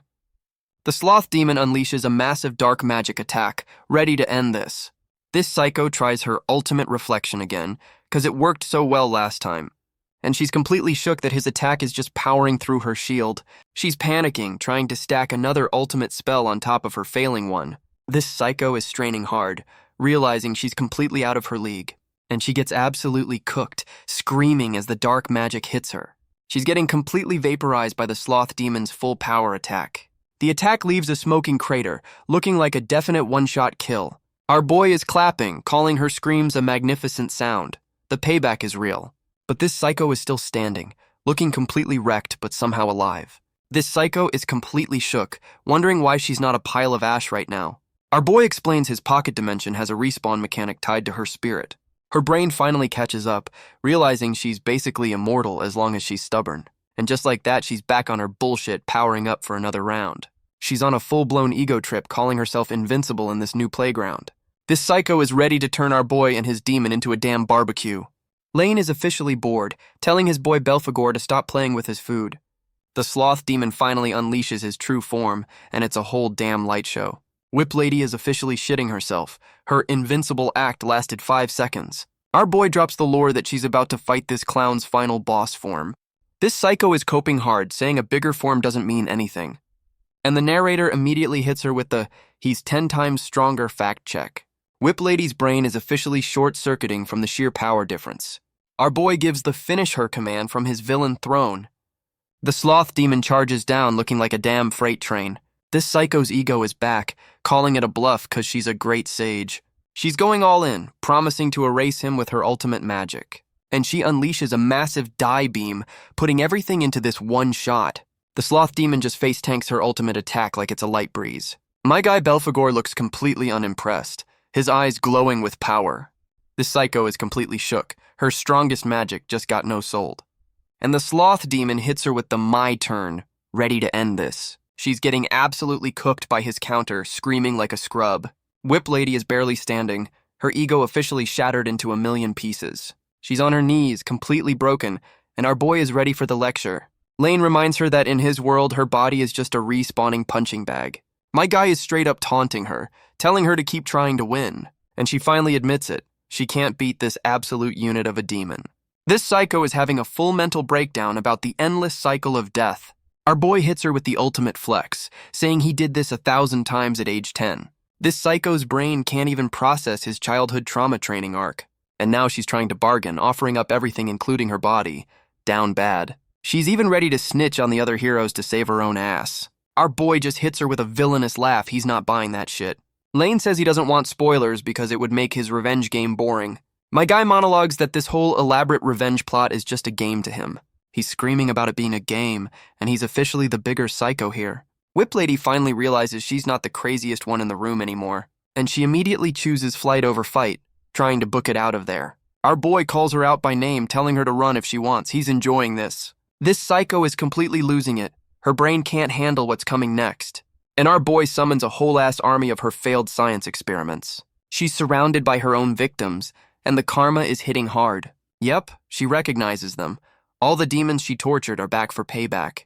This psycho is shook that her dead test subjects are suddenly walking again. Lane flexes his necromancy skills, bringing them back just for this moment. My guy even brought the broken test tubes from her lab for extra disrespect. Our boy's got that psycho grin. The real party is just getting started. This psycho is cornered, realizing she's about to get jumped by her own creations.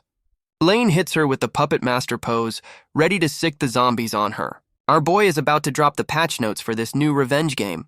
The whole damn pocket dimension gets a debuff, and she's completely clueless.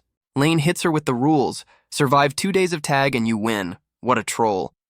This psycho scoffs, her ego still writing checks her body can't cash. She's still calling herself a great sage, ready to just magic her way out. And her magic just completely fizzles out in her hand. You love to see it. Our boy reveals he just turned off magic for the next 2 days. This psycho's brain is breaking, realizing she's a mage in an anti-magic zone. Lane starts the game with the most condescending "do your best" ever. And the zombie horde closes in while she tries to negotiate. Too late, lady.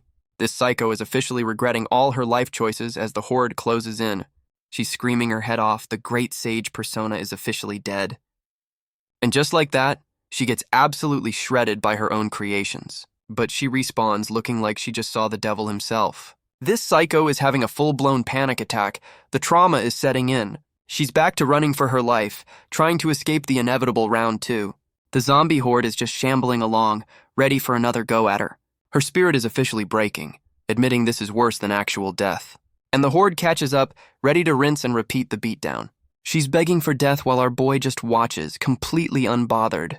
Our boy is having the time of his life, asking how many more deaths she can handle. Snake Girl reports that the psycho is about to break, and Lane tells her to get ready. She's now wondering if the mysterious hero emblem thief is actually going to show up. Snake Girl is confident in their barrier, thinking no one can possibly get in. But Lane remembers Bernard's mark got stolen without anyone even noticing. My guy's big brain is firing, realizing this new enemy is on another level. And just like that, the zombie horde gets vaporized into a bunch of light particles. A mysterious glowing figure just appears out of thin air, crashing the party. Lane immediately calls out the intruder, shouting that there's a rat in the house.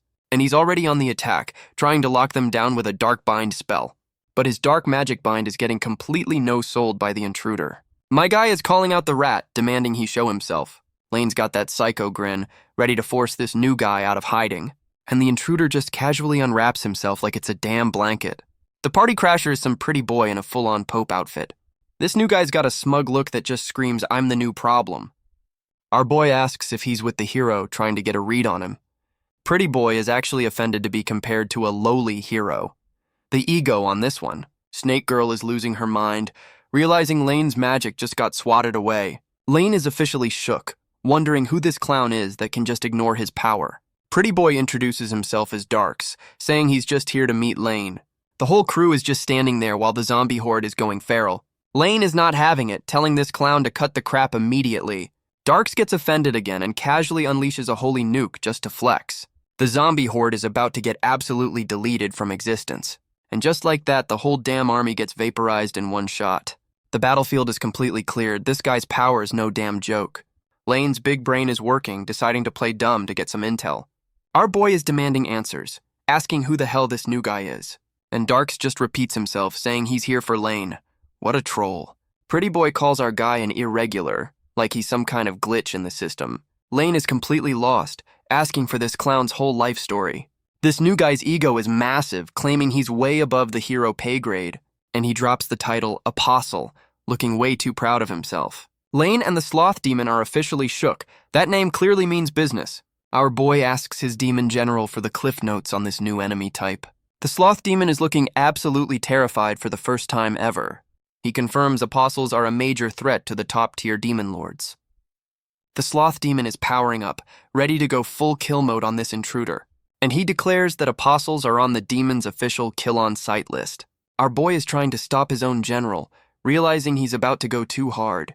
But the Sloth Demon is not listening, going full psycho mode on this new intruder. He unleashes a massive demonic nuke, trying to delete Pretty Boy from existence. And this new clown just stands there, looking completely unbothered by the death beam. The Sloth Demon's ultimate attack is just getting completely swallowed up by his aura. Pretty Boy just tanks the whole damn thing without even flinching. What a flex. He literally just stood there and took it. The disrespect is absolutely off the charts. The Sloth Demon is completely gassed, realizing his best shot was a total whiff. My guy is now bummed that his source of information got vaporized in the chaos. He apologizes for going rogue while our boy is still asking for the damn lore dump. Snake Girl's brain is finally catching up to the absolute power level difference. Our boy is pissed at his general for going rogue and blowing his load early. And this new clown is complaining about his fit getting dirty. The audacity.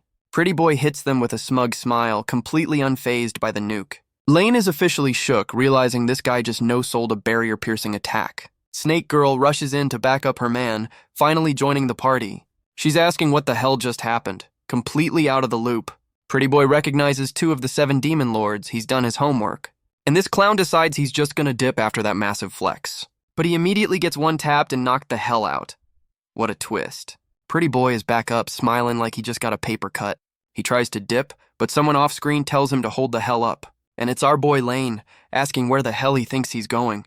This clown is actually impressed, giving our boy props for the power move. And he just dips anyway, promising to come back and play later. Lane is pissed, realizing this guy just walked out of his trap like nothing. Our boy is officially adding Darks to his personal shit list. And we get a time skip. The revenge party is officially over for now. Some new girl is asking our boy if he's really heading to the capital. Lane confirms it, saying he's done judging the first 2 trash bags on his list. Our boy's inner monologue is basically, LOL, they're missing? Not my problem. Lane announces the next stop on the revenge tour, the Royal Capital Academy. Snake Girl wants to tag along, but he's got a Demon Lord business meeting. He gives her a head pat and puts her on babysitting duty for the school. Lane tells the sloth demon he's in charge of the house while he's away. The sloth demon is still processing that beatdown he almost took from Pretty Boy. Our boy calls him out for being quiet, knowing exactly what's on his mind. And the sloth demon finally speaks, warning him to watch out for that apostle. Lane is ready for the lore dump, asking what the hell an apostle even is. The sloth demon confirms apostles are legendary bad news for demon lords. Lane's big brain connects the dots, asking if the goddess is involved. Pretty Boy Darks basically confirms it with that smug-ass, most likely. The demon crew is trying to get him to stay home, but he's not about that life. Our boy goes full psycho mode, hyped to fight the final boss of his revenge. This new four-eyed girl agrees to run intel on the apostles for him. Lane hits them with a smug, "I'm off," before heading to the next arc. And my guy just blasts off, leaving his crew in the dust. He's flying to the capital like a damn superhero on a mission. We get a sneak peek of a new rival at the Royal Capital Academy. Lane's got that psycho grin, ready to turn this school into a war zone. And we're at the Royal Capital, the next stage for our boy's revenge tour. The suits are officially losing their minds over the chaos at Manhwa Academy. Some new blondie hero with no eyes tells everyone to take a damn chill pill. The council clowns are panicking that 2 heroes are missing. Yeah, we know. Blondie hero gets pissed, calling Bernard and Whip Lady fallen ones. The disrespect. And the suits immediately fold, apologizing for even breathing in his direction.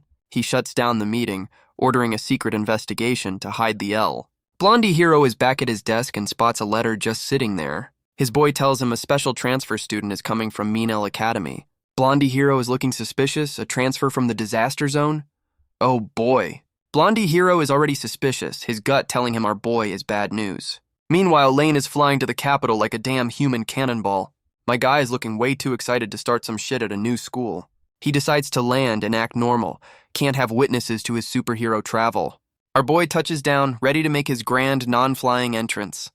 Lane is all business, ready to start the next chapter of his revenge tour.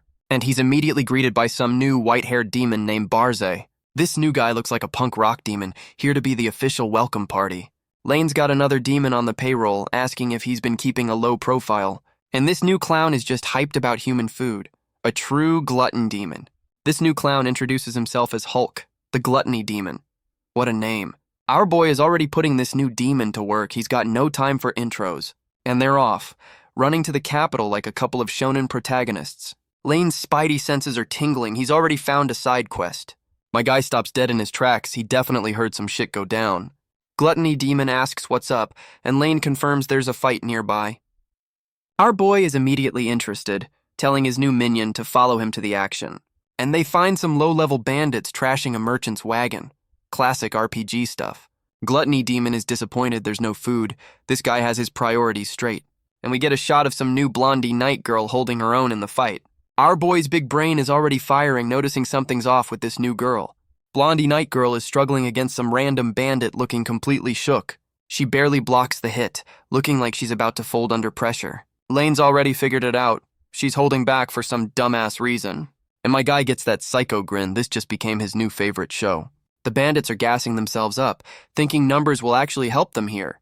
Night girl hits them with the "I'll never give up" speech. Classic. The lead bandit gets triggered by her confidence, ready to throw down.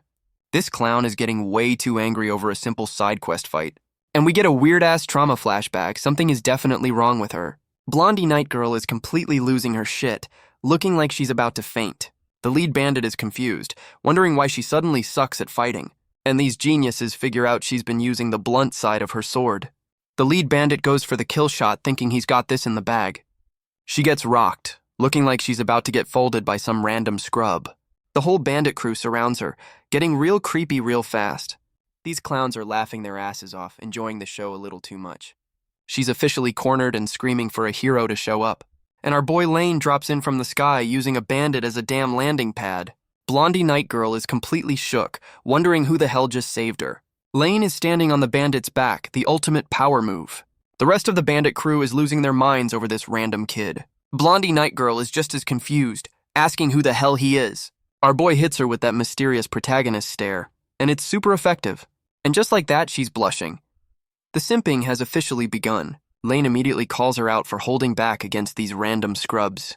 The bandits get pissed that he's ignoring them and try to jump him. This clown actually tries to put his hands on our boy. Big mistake. and his hand gets absolutely deleted by some invisible attack. You love to see it. Lane drops a cold one-liner as the rest of the bandits get one-shotted. The rest of the bandit crew is pissed, calling our boy a bastard. Lane just stands there, completely unimpressed by these low-level scrubs. And just like that, the whole crew gets absolutely deleted off screen.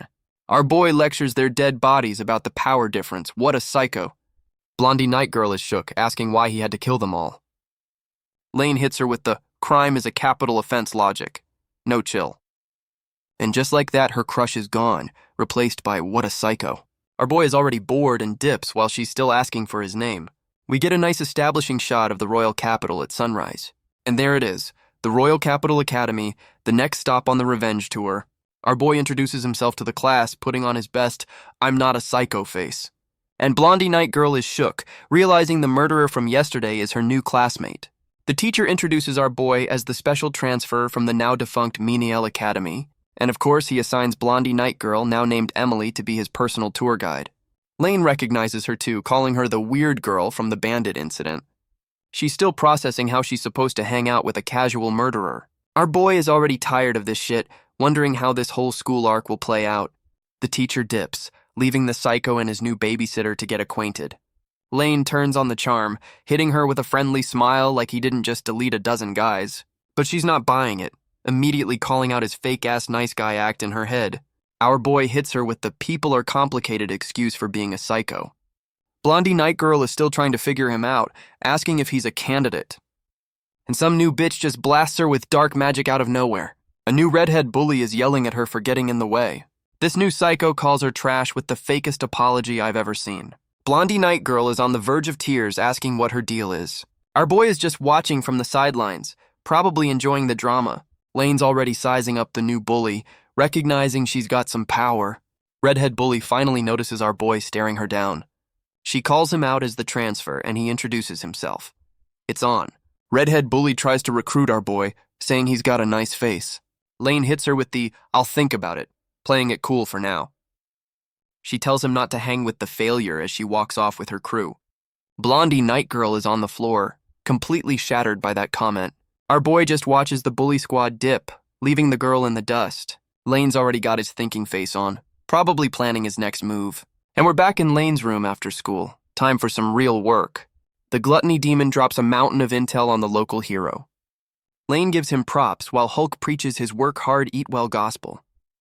Our boy is reading the files and something definitely catches his eye. Our boy is doing a deep dive on Blondie Night Girl's file. Gluttony demon drops the bomb that she's actually a princess. And of course, she's the mistreated princess. Classic tragic backstory. The lore drop reveals it's a classic case of noble versus commoner blood. So their whole beef is just some petty palace drama. Got it. Our boy's got that this information will be useful later look.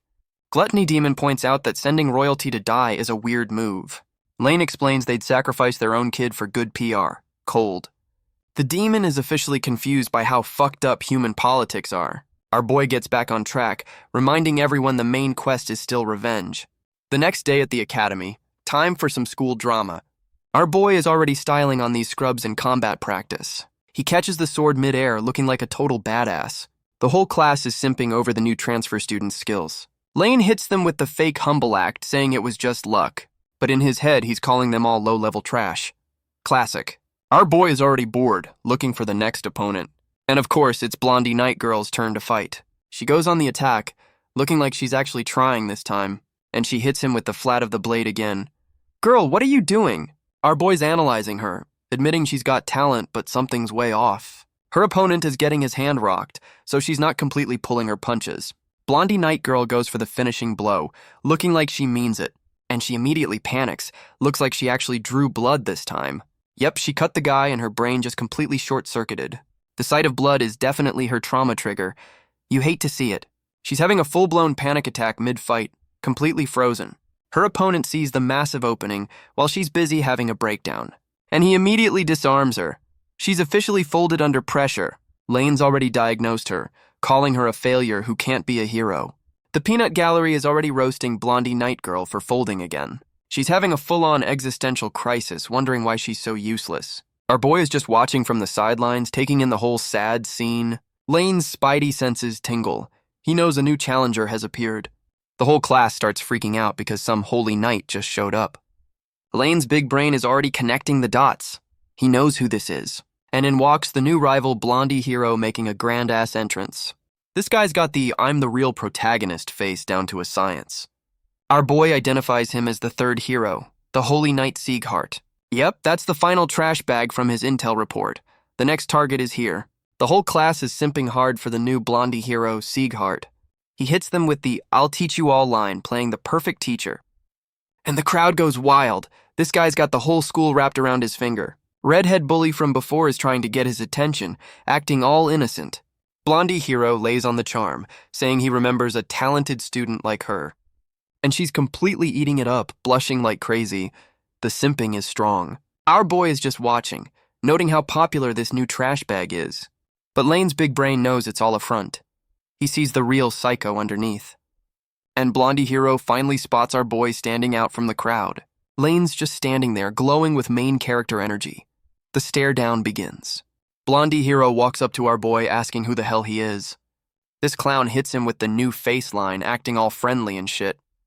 Lane plays along, introducing himself as the transfer from the school he wrecked.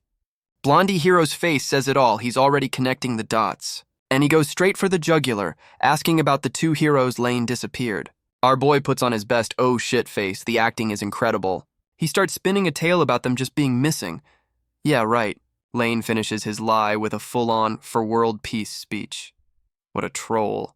Blondie hero pretends to buy it, saying they were always weirdos anyway. And he gives our boy a condescending pat, telling him to be a good student. Blondie hero's got that psycho smile, promising to train our boy. Meanwhile, blondie night girl is having a full mental breakdown in the corner. Our boy plays along, promising to be the best damn student ever. But his big brain is already focused on the broken princess Emily. The two main characters finally part ways. The first round is officially over. Lane's already thinking 5 steps ahead, knowing this new hero is a problem. And of course, the school fan club immediately shows up to bother him. The whole class is grilling him about his chat with the school's golden boy. Our boy spins another lie, saying he just got some friendly advice. And the peanut gallery completely buys it, calling him the new school ace. The school day is finally over. Time for some after-hours drama. Our boy Lane is just trying to dip after a long day of being the main character. He's already tired of the NPC questions, the price of being the cool transfer. But his plot senses are tingling, he knows some shit is about to go down, and he spots some lone wolf training happening in the distance. A wild side quest appears. It's blondie night girl trying to work through her trauma by beating up a tree. She's just wailing on a log, trying to get over her fear of actually hitting things. And she's already defeated, realizing her training is going absolutely nowhere. Lane makes a sound and she immediately jumps, ready to fight a damn squirrel. She sees our boy approaching with a sarcastic clap. The trolling begins. Our boy hits her with a backhanded compliment, calling her technique not bad. Blondie night girl is annoyed he's here, and he's grilling her about her goals. She gets all flustered, denying she has any big save-the-world ambitions. Lane keeps pushing, asking if she's just in it for the money and fame. And she finally cracks, admitting she wants to be a hero to save someone specific. She's getting all insecure, asking if he thinks her personal goal is lame. Our boy actually says he doesn't despise her. Is this psycho capable of empathy? Blondie night girl is completely shook. She was not expecting that answer. Lane drops some real talk, saying you can't save the world without saving your loved ones first. My guy is definitely projecting his own revenge quest onto her situation right now. Blondie night girl gets fired up, ready to fight the whole world for her mom. Our boy Lane just winks, he's definitely enjoying his little puppet show. And just like that, he dips, leaving her completely confused in the woods. Her brain finally catches up and she's blushing, thinking he's a good guy. But our boy's inner monologue reveals he was just trolling to pass the time. She's completely flustered, her crush meter is going haywire right now. She calls him out for being a fake, and he just waves her off like a fly. Lane's face goes dead serious, the nice guy act is officially over. Her words trigger a flashback to his own demon mom. The plot thickens. And we get a nice shot of the school at night, ending the drama for now. Blondie hero is looking at our boy's file. The investigation has officially started. Sieghart's already on high alert, thinking our boy is suspiciously not suspicious. And he's already sicking some weird shadow minion on Lane to spy on him. This creepy shadow boy agrees to the mission, looking like a damn mannequin. Blondie hero is plotting from his window, ready to expose our boy's psycho side. We get a 2-day time skip, and now the whole school is in the woods. The whole class is gathered for some kind of training exercise, classic school arc. Some random teacher announces a practical class, telling everyone to group up. Our boy is already bored, wondering who he's stuck with for this side quest. Lane's psycho senses are tingling. He's already spotted some drama brewing. And of course, the redhead bully and blondie night girl get put on the same team. Our boy is already regretting his life choices, stuck babysitting these two clowns.